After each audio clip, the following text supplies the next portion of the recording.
est toujours là, Élisée Boloube, Marius Komoé et Daouda Koulibaly. Si nous sommes prêts au niveau de la régie, juste un rappel de cette interview et on commente juste après.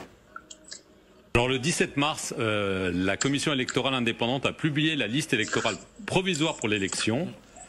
Laurent Gbagbo n'y est pas, Charles Blé Goudet non plus, Guillaume Soro non plus, mais vous, Tidjane Thiam, y êtes. Est-ce que ça veut dire que vous serez sur la ligne de départ? Écoutez, je vais d'abord vous dire pourquoi je suis là, parce qu'on parle de cette interview depuis longtemps, vous et moi. Je suis là parce que je suis inquiet. Après les crises que la Côte d'Ivoire a connues en 99, en 2010, en 2020, je suis inquiet quand je vois qu'on va vers une élection qui risque de ne pas être inclusive. Moi, je suis un démocrate, je crois que c'est très important que tous les candidats qui représentent une part significative de l'élection ivoirienne puissent être candidats. Et j'ai des regrets personnellement de ne pas avoir parlé assez haut et fort. En 99, j'étais très inquiet, j'ai fait note après note au président Bédier, prévoyant un coup d'État et des troubles. J'ai fait partir ma famille en juin 99. Et donc, le coup d'État est arrivé. En 2010, j'ai pris la parole, mais assez tard. En 2020, assez tard. Donc, j'ai décidé maintenant de me mettre en position de parler avec autorité, de devenir président d'un parti politique et d'être un acteur pour éviter que mon pays n'aille à une catastrophe. Voilà, donc c'était quelques propos tenus par le président du PDCI, Tidjane Thiam, sur le plateau de nos confrères de France 24. Nous allons procéder, messieurs, à cette analyse-là. Daouda, quel est votre commentaire? D'accord.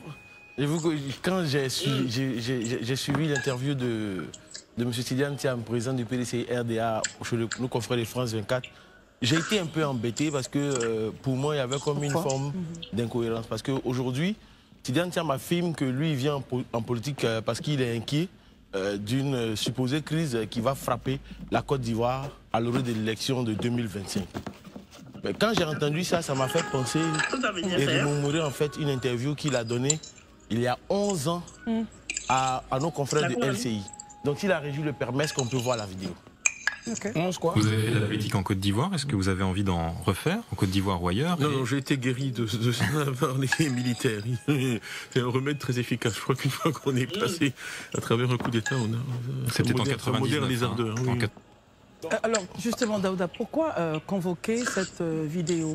D'accord, quand je vais dérouler, vous allez comprendre pourquoi je convoque cette vidéo. Il le dit lui-même, il est guéri de ce qui s'est passé en Côte d'Ivoire. L'homme, en 99, a quitté précipitamment la Côte d'Ivoire. Je n'ai pas envie de dire fuir la Côte d'Ivoire parce qu'il a pris le temps même de mettre ses enfants à l'abri. Et donc, lui, il est parti de la Côte d'Ivoire. Mais contrairement à M. Tidjane Thiam, qu'on le veuille ou non, qu'on l'aime ou pas, M. Laurent Gbagbo n'a pas quitté la Côte d'Ivoire. M. Guillaume Soro n'a pas quitté la Côte d'Ivoire. M. Henri Konan Bédié n'a pas quitté la Côte d'Ivoire. M. Alassane Ouattara n'a pas quitté la Côte d'Ivoire. Ils sont tous restés là avec nous. Mabry Touakeuse, toutes ces personnes-là pour gérer cette période trouble avec les Ivoiriens. Et on l'a géré pendant des années et des années. Lui a choisi l'exil volontaire. Ça, c'est la première chose. Aujourd'hui, est-ce qu'on peut dire aujourd'hui que se présenter un défenseur de la stabilité du pays alors qu'on est parti au premier coup de canon, est-ce que lui, il est légitime pour se présenter un défenseur de la stabilité? Moi, je me pose des questions parce que là, après sa sortie, ça m'a... Vous le trouvez illégitime, c'est cela? Pas illégitime, mais je le trouve un peu incohérent.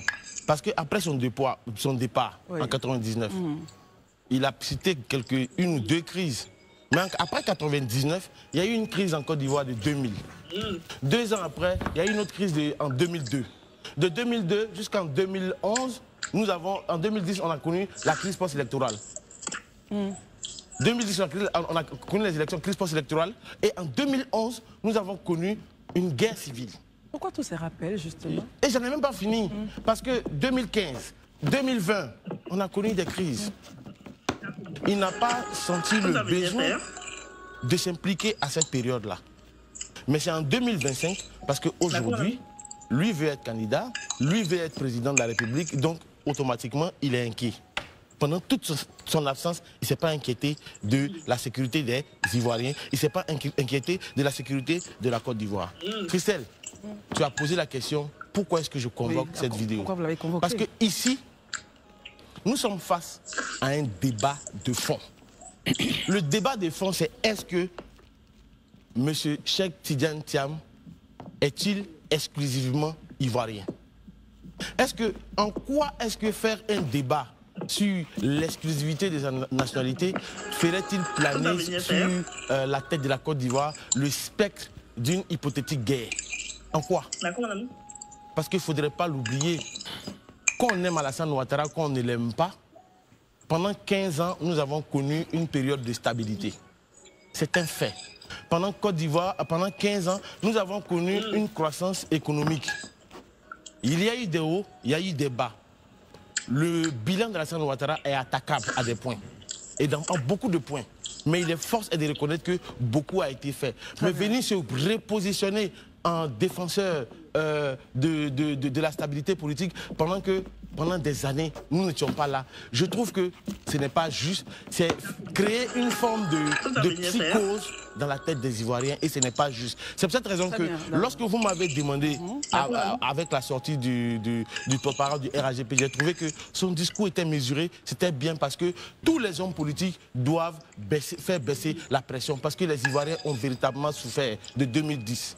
2010, non, je vais terminer par ça très rapidement. Nous avons vécu 2010.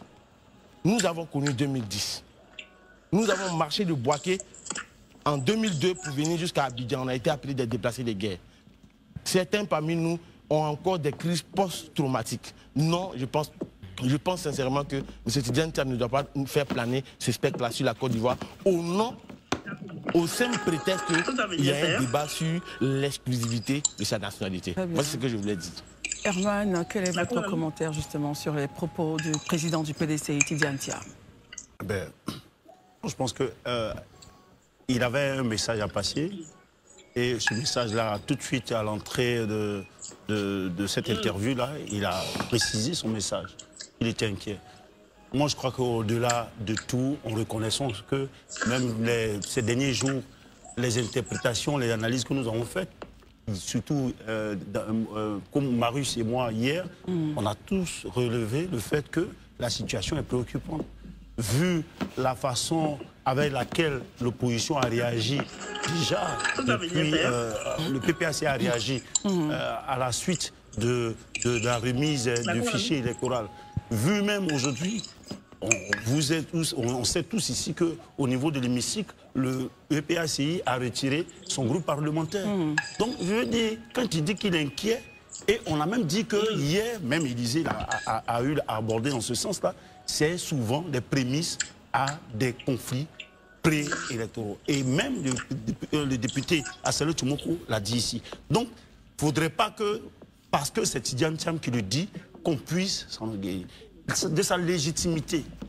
Et aujourd'hui, le président du PDC-RDA, il y a 15 ans, il y a 25 ans, il n'était pas un électeur, il était juste un ministre qui est parti après. On peut effectivement, ça aussi cela m'a choqué, qu'il soit parti 6 mois avant le coup d'État, que les Ivoiriens ne semblaient pas savoir, mais qu'il ait pris de sa famille pour partir, ça on peut le lui reprocher. Parce que, effectivement, si tu sais qu'il y a une crise pareille qui s'annonce, quelles que soient les notes que tu fais, un bon soldat, il reste au pied. Très bien. Ça, on peut le lui reprocher. Mais le reste, c'est maintenant qu'il est le président du PDC-RDA. Donc, il prend les positions pour son parti. Donc, quand il s'inquiète, c'est le retour que son staff, au niveau de son parti politique, les gens ils font. Concernant l'exclusivité de sa nationalité, moi, je pense que déjà, même lui-même, il a été ministre dans ce pays. Au nom de quoi? Hier, c'est vrai qu'on peut utiliser aujourd'hui des articles, des dispositions au niveau légal pour lui reprocher cela. Mais quand même, il a eu à souligner même dans cette interview qu'il y a quand même 5 frères qui ont été dans les gouvernements successifs en Côte d'Ivoire. Il a dit lors de l'interview. Qu'est-ce qu'on doit faire encore pour être ivoirien? Si on a un passeport et qu'on est sur la liste électorale, c'est vrai que le reste, c'est de contorsion qu'on cherche. Moi, personnellement, j'ai estimé que nous tous, on ressent plus ou moins dans les discours qui sont donnés de ça et là, qu'il y a une certaine inquiétude pré-électorale qui s'annonce. Et Daouda même parle ici souvent d'un cycle de 10 ans de conflits, d'inquiétude pré-électorale. Il ne faudrait pas que... C'est un Ivoirien, c'est un acteur politique qui s'exprime sur des faits, sur ce qu'il estime. Et je pense bien, au-delà de tout, qu'on peut le lui concéder parce qu'il a aussi sa prise de parole qu'il doit utiliser.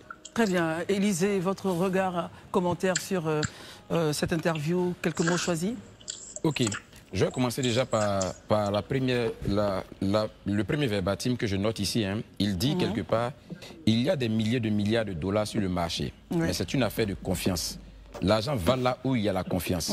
Quand un pays dit j'ai du mal à obtenir du capital, il serait juste de dire que le reste du monde n'a pas confiance en moi. Le capital va là où il y a la confiance, où il y a un état de droit. Je m'arrête là. Analysons ces propos.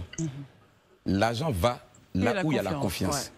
Mais si lui, il est d'accord que depuis l'arrivée du président Ouattara, nous sommes passés de 3 000 milliards de budget à aujourd'hui environ 15 000 milliards de budget et que nous avons engrangé aussi un aussi important ratio de dette. Mais donc lui-même, il répond à sa question. C'est que le monde fait confiance au président Ouattara.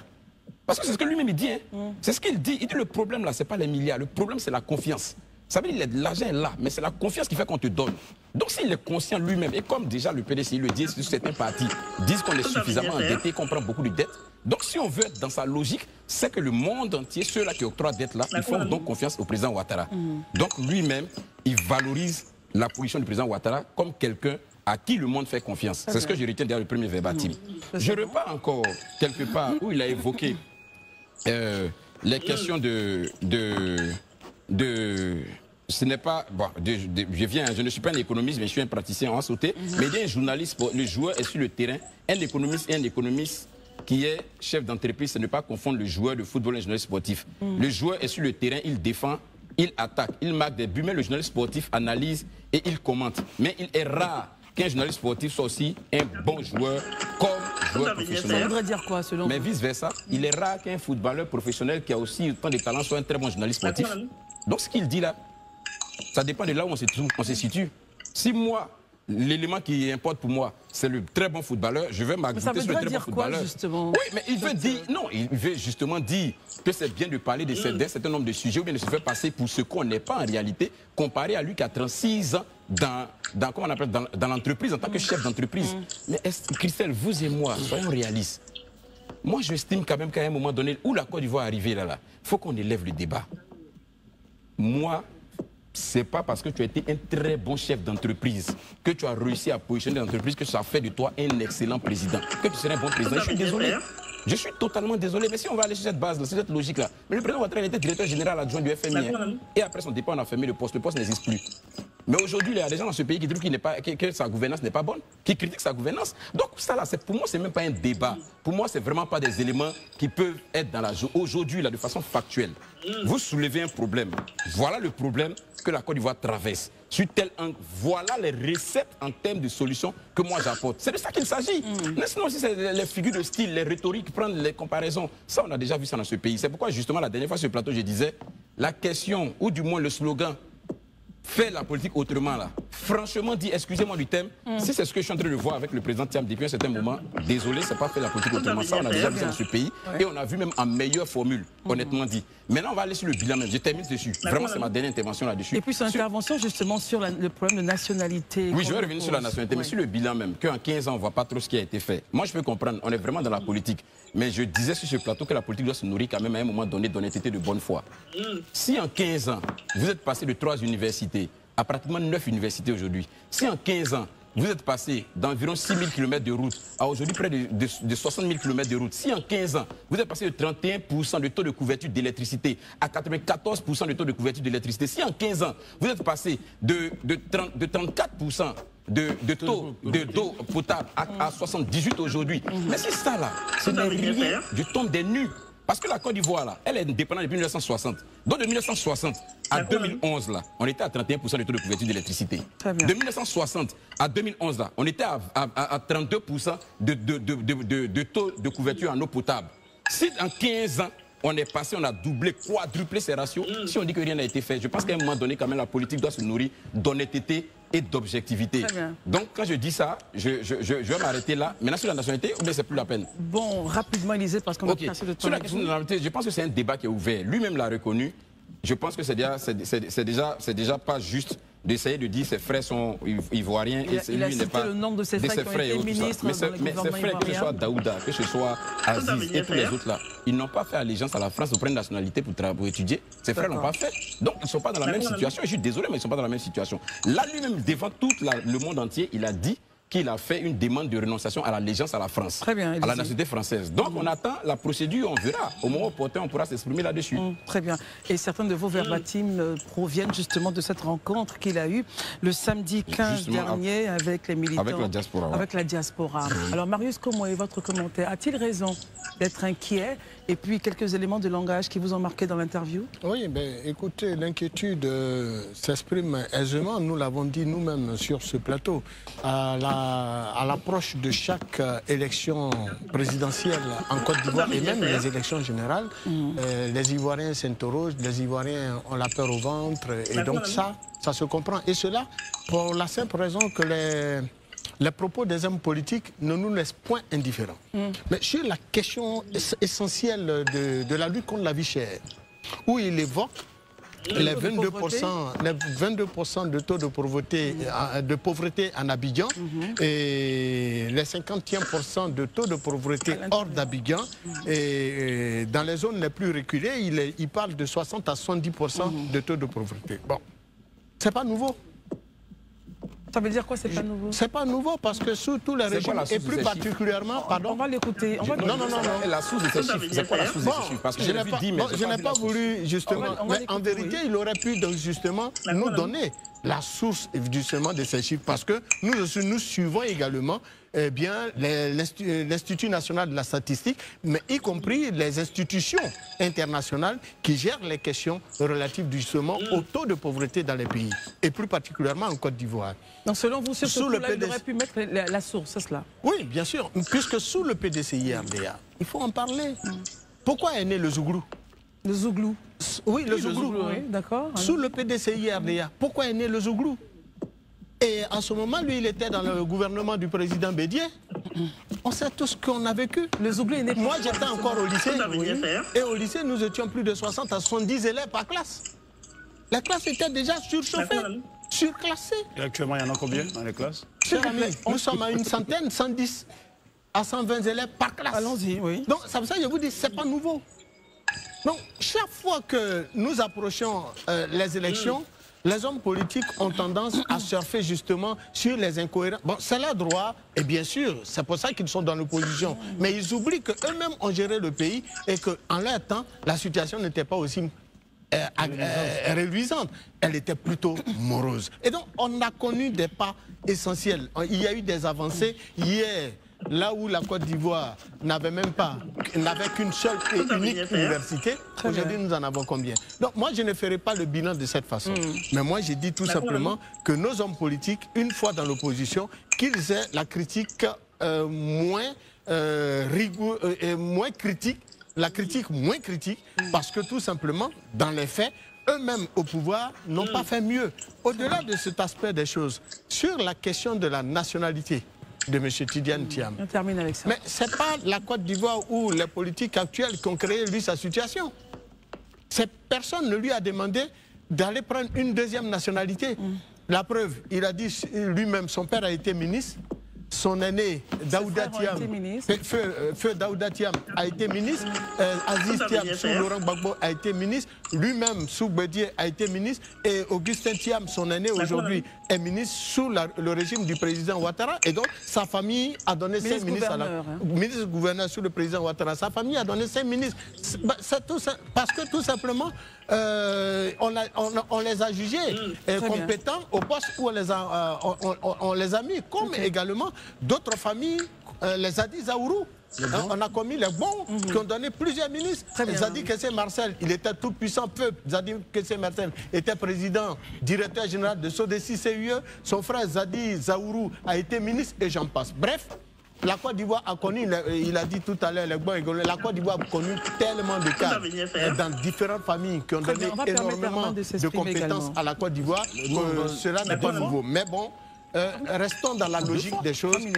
J'invite les hommes politiques à faire en sorte que les prochaines élections ne soient pas le creuset justement de la tombe de certains Ivoiriens qui perdront justement leur vie. Daouda et ensuite Herman.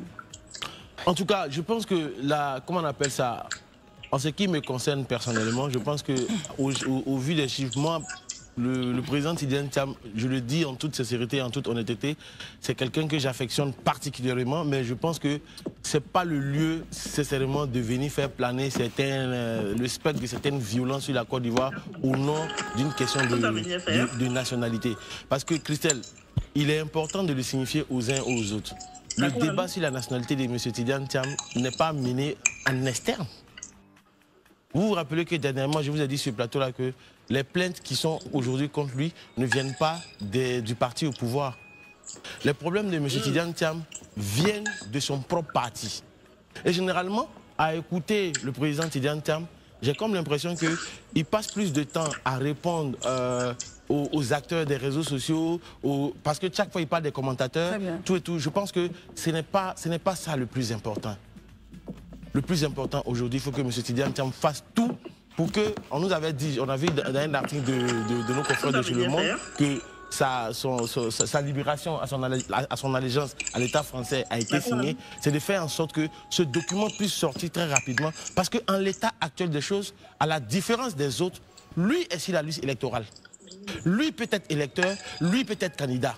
Mais il faut juste prouver le truc et puis on avance. On n'a pas besoin de venir dire, de faire peur aux gens, de créer, de mettre, comment on appelle ça, un épouvantail. Non, je suis inquiet. Tu n'as pas été inquiet pendant 23 ans, c'est pas aujourd'hui que tu as t'inquiété pour nous. Non, parce que pendant 23 ans, tu as pris tes enfants en juillet 99, ta famille, juin 99, pour aller en Europe. Nous, on est restés ici. Voilà, c'est de ça qu'il s'agit. Élisa, avec vous, on reprend ce point. Il a aussi, donc, dans cette interview, dit qu'il se sentait menacé et qu'il avait peur, donc, il recevait des menaces pour sa vie. Réaction là-dessus? Oui, moi j'ai été un peu choqué, hein, je pense. Vous savez, moi Pourquoi vous avez été choqué? J'explique souvent quand je dis que sur ce plateau, quand tu parles, les gens ont tendance souvent à vous prendre comme si vous voulez des concepts moralistes. Mais je me dis que être un homme politique d'une certaine dimension, ça implique de la responsabilité. Je dis toujours, ce que vous dites là, vous en êtes responsable, mais vous n'êtes pas responsable de comment les gens reçoivent ce que vous venez de dire. Mais ça là, quand vous tenez de tels propos, quel sentiment vous voulez que ça dégage dans l'opinion de ceux qui vous sont favorables? Et puis encore, vous faites des insinuations. Le monsieur lui a posé la question. Vous êtes menacé, c'est de qui? C'est du régime? Oui, il est resté évasif là-dessus. Et ça laisse entrevoir effectivement que c'est le régime. Voilà, il lui a posé la question. Et ça laisse entrevoir justement que c'est le régime qui le menace. C'est ce que je dis, il est resté évasif là-dessus. Donc ça ouvre encore la boîte de Pandore. Ça suscite encore plus de doutes. Et ça, c'est pas pour moi de nature à séréniser les choses. Monsieur Thiam qui est là, il connaît M. Ouattara.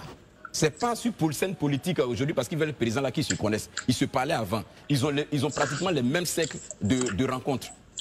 Quand vous venez dire de tels propos-là, qu'est-ce que vous voulez que ça suscite dans l'opinion nationale? Moi, je pense qu'il faut que nos hommes politiques, à un moment donné, comprennent que leur responsabilité, c'est aussi veiller à ce que le tissu social-là s'apaise au maximum. Donc, il faut faire attention à tous les propos qu'on sort. Même quand on est assis en France et qu'on sort ça peut avoir des répercussions en Côte d'Ivoire qui peuvent être dangereuses pour nous. Très bien. Un dernier point, Herman. Rapidement. On est à 27, rapidement. D'abord, sur la question des menaces sur la vie d'un individu, je pense que c'est cet individu-là qui a appelé ici. Si elle est menacée ou pas. On ne peut pas se prévaloir de dire que ce dernier-là n'est pas menacé ou pas. C'est lui qui le vit et c'est lui qui peut l'exprimer. En Côte d'Ivoire ici, on a vécu aussi par moments des moments de menace, mais c'est individuellement qu'on vit cela. Donc c'est à lui de prouver ce qu'il dit. C'est à lui de prouver. Donc je ne veux pas qu'on prétende, parce que c'est lui qui vit une situation, je veux dire, qui est délétère. Donc ce n'est pas à nous de mépriser sa situation. D'abord ça. Mais moi je veux qu'on retienne une chose qu'il a dit qui pour moi est importante. À la question sur qu'est-ce qu'ils vont faire si jamais il n'y a pas de révision de liste électorale. Et je crois, à ce niveau-là, il a plus ou moins rejoint le PPACI. Il a dit que s'il n'y a pas de révision des listes électorales, les élections ne seront pas justes. Donc, ils vont travailler à ce que les élections soient justes. Moi, l'inquiétude, la crise qui se profile à la région, la crise politique qui se profile à la région, il ne faudrait pas qu'on se taise, ou bien qu'on fasse la fine bouche. C'est que le PPACI aujourd'hui a sorti son groupe parlementaire. On peut dire qu'ils sont 18 députés, c'est peut-être pas signifiant, mais tel qu'on va, le PDCI va peut-être suivre. Ça sera encore toujours que ça sera une crise.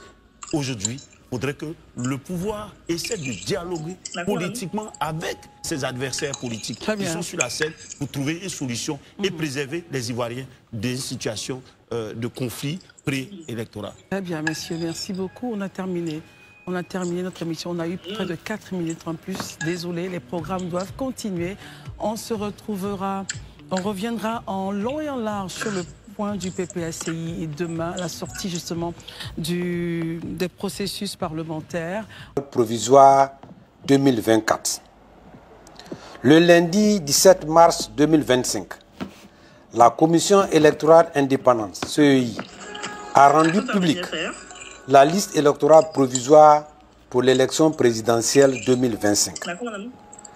Après consultation, le PDCI-RDA remarque l'absence sur cette liste d'acteurs politiques de premier plan de l'opposition significative, notamment l'ex-président de la République, le président Laurent Gbagbo, président du Parti des peuples africains de la Côte d'Ivoire, PPACI, Charles Blé Goudé, président du Congrès pour la justice et l'égalité des peuples, COJEP, et Guillaume Soubafori Soro, président des Générations des peuples solidaires, GPS, ancien Premier ministre et ancien président de l'Assemblée nationale.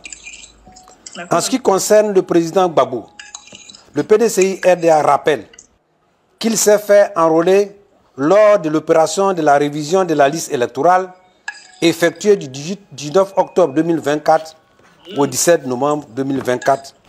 Sa non-inscription sur la liste électorale provisoire 2024 s'apparente à une radiation qui ne dit pas son nom.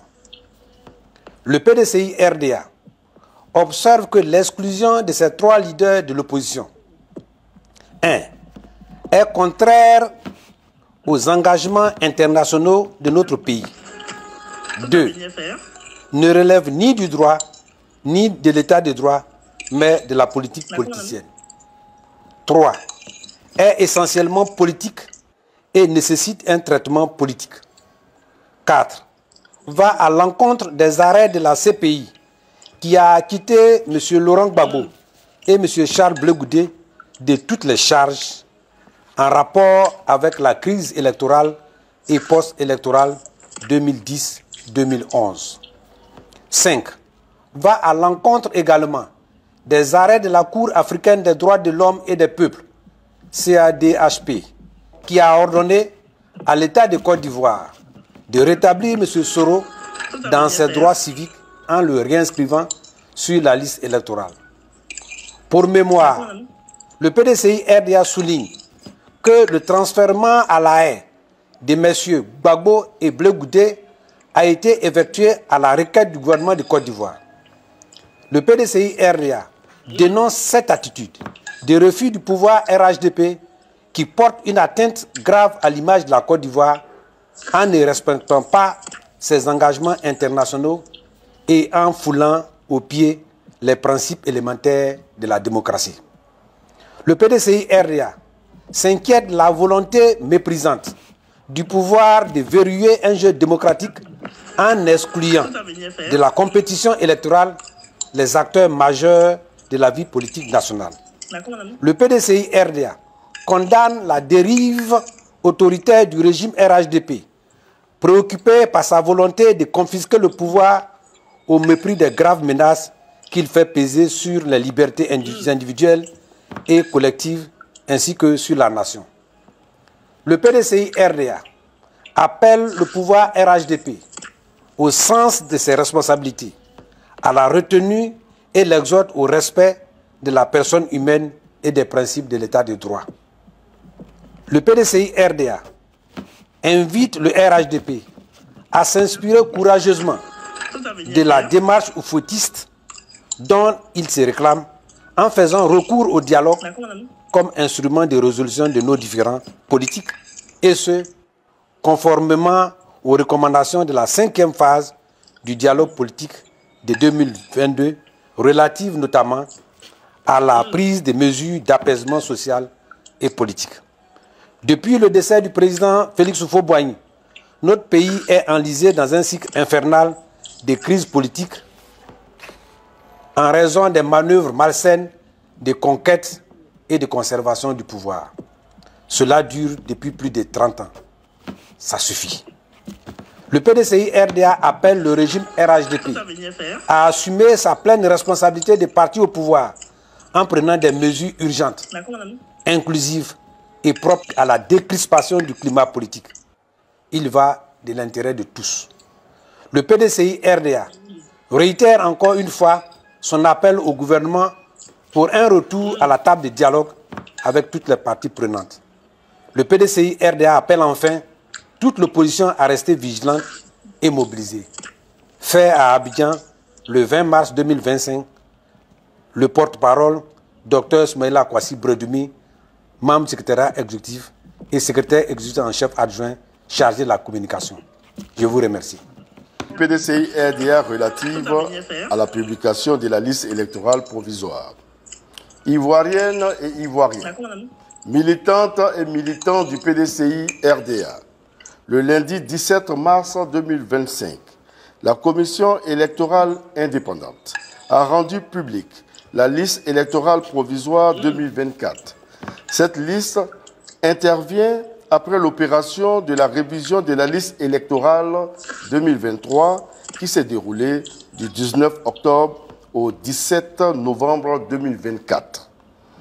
Le Parti démocratique de Côte d'Ivoire, section du Rassemblement démocratique africain, prend acte de cette publication. Le PDCI-RDA note avec satisfaction la présence normale et légitime de M. Cheikh Tidiane Thiam sur la liste électorale.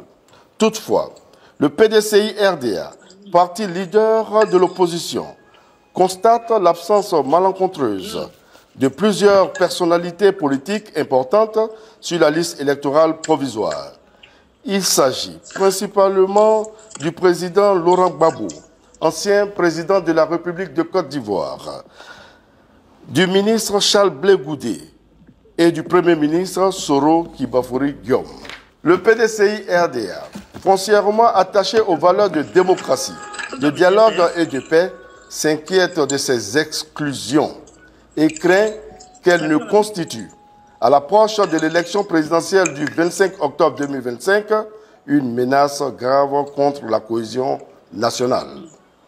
Devant l'impérieuse nécessité d'éviter le souvenir tragique et douloureux des événements meurtriers de 2002, 2010 et 2020 qui restent encore trop vifs dans les mémoires des Ivoiriennes et des Ivoiriens, le PDCI-RDA appelle l'attention des autorités électorales sur le fait que l'exclusion a été le prétexte d'une guerre, d'une rébellion armée et des crises électorales dans notre pays, avec pour conséquence des milliers de morts, des exilés, des déplacés internes, des destructions de biens et la déchirure du tissu social. Pour le PDCI-RDA, il est impératif pour notre pays de protéger sa fragile cohésion et sa précaire stabilité afin de lui éviter une crise électorale de trop. En ce sens, les Ivoiriennes et les Ivoiriens et tous les habitants de la Côte d'Ivoire se doivent-ils d'œuvrer tous ensemble pour l'instauration d'un climat de confiance. Les débats d'idées, vision contre vision, projet contre projet, programme contre programme doivent être privilégiés au détriment des compromissions et de la violence sous toutes ses formes, y compris l'exclusion. La Côte d'Ivoire mérite en 2025 une élection véritablement démocratique, c'est-à-dire transparente, inclusive, crédible et apaisée. Le droit de chaque Ivoirienne et Ivoirien d'être candidat ou de choisir librement son candidat doit être absolument respecté. En effet, la pluralité de l'offre politique proposée au libre choix des citoyens constitue l'essence même de la démocratie. La seule alternative pour un vivre ensemble véritable est l'engagement sincère et résolu sur le chemin de l'alternance pacifique.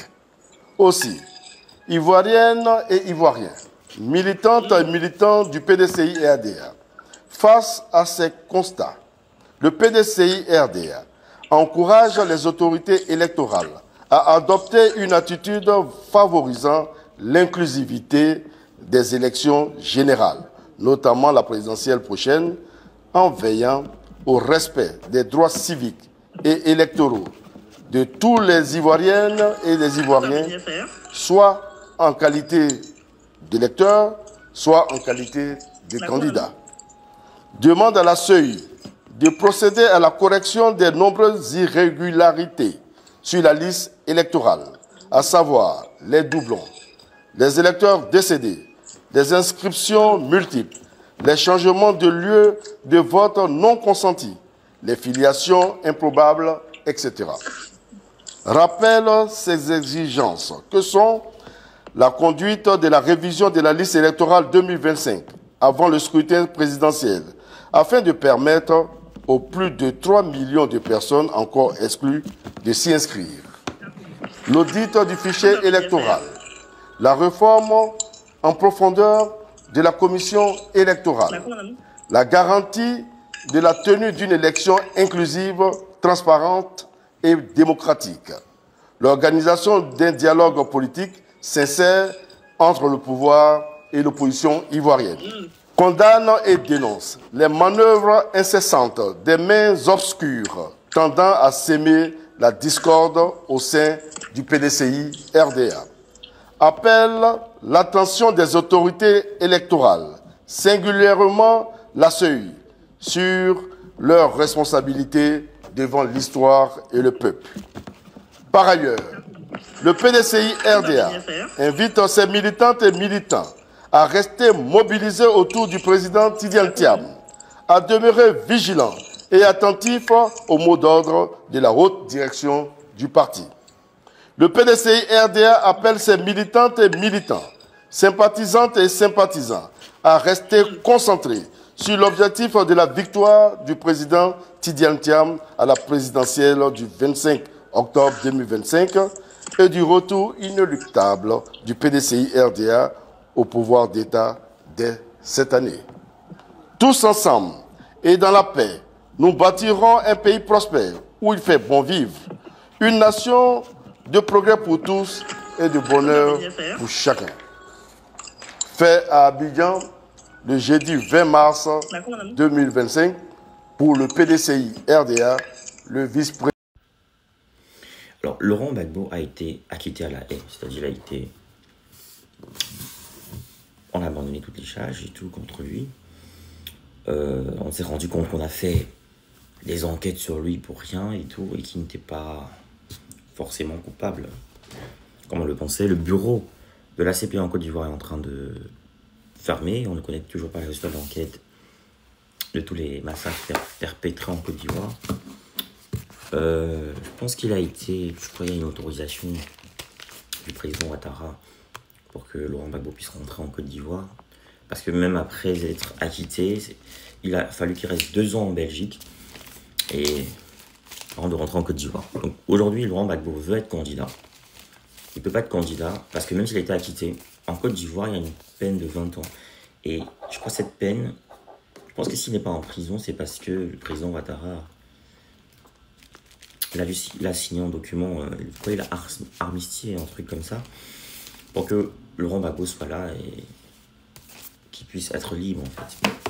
Du coup, ça va un peu compliquer la candidature de Laurent Gbagbo. Est-ce que Laurent Gbagbo sera finalement candidat? Ça, on ne peut pas le dire, mais lui, il est confiant parce qu'il dit, par exemple, les gens ne croyaient pas quand il avait dit qu'il devait être candidat contre Houphouët-Boigny, le grand Houphouët-Boigny, les gens ne croyaient pas.